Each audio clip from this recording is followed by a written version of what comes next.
تو قرآن کا حامل ایسا آدمی ہونا چاہیے غیر الغالی فیہ، جو غلو نہ کرتا ہو، والجافی عنہ، اور قرآن سے روگردانی نہ کرتا، قرآن کو پڑھتا بھی ہو لیکن اعتدال کے ساتھ قرآن کی تشریح کو بیان کرتا ہو. اور یہی جو اہل سنت والجماعت جو کہا جاتا ہے، اہل سنت والجماعت کا جو بنیادی طرہ امتیاز ہے،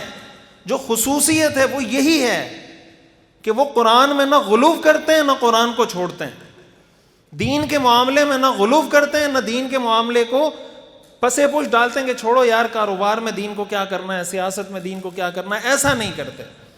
اور ایک عام مسلمان کی ذمہ داری ہے کہ ایسے لوگوں کا احترام کرے،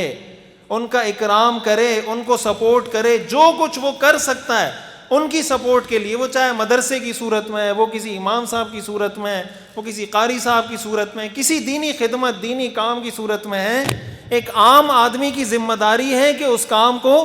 سپورٹ کرے، اور اس نیت سے سپورٹ کرے کہ حامل قرآن کی سپورٹ در حقیقت مجھے اس پر ایسا ثواب ملے گا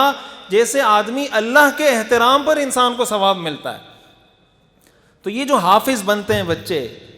جس سوسائٹی میں رہ رہے ہوتے ہیں، مدرسہ جس علاقے میں ہوتا ہے، یہ اہل علاقہ کی، اہل محلہ کی یہ ذمہ داری ہوتی ہے کہ منتظمین کو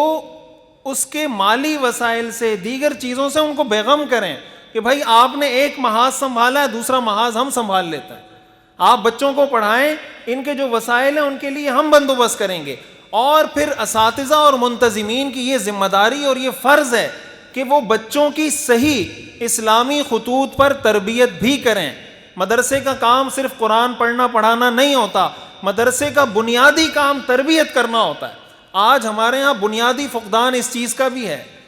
کہ مدارس میں بچے حافظ بن جاتے ہیں، عالم بن جاتے ہیں، وہ بھی گھر میں جا کے ماں باپ سے بدتمیزی کر رہے ہوتے ہیں. ماں باپ کہتے ہیں 8 سال آپ کے پاس پڑھوایا، گھر میں آ کے پھر بدتمیزی کر رہا ہے. یہ مدارس کے اساتذہ منتظمین کی ذمہ داری ہے. یہ مسئلہ صرف کالج یونیورسٹیز کا نہیں ہے.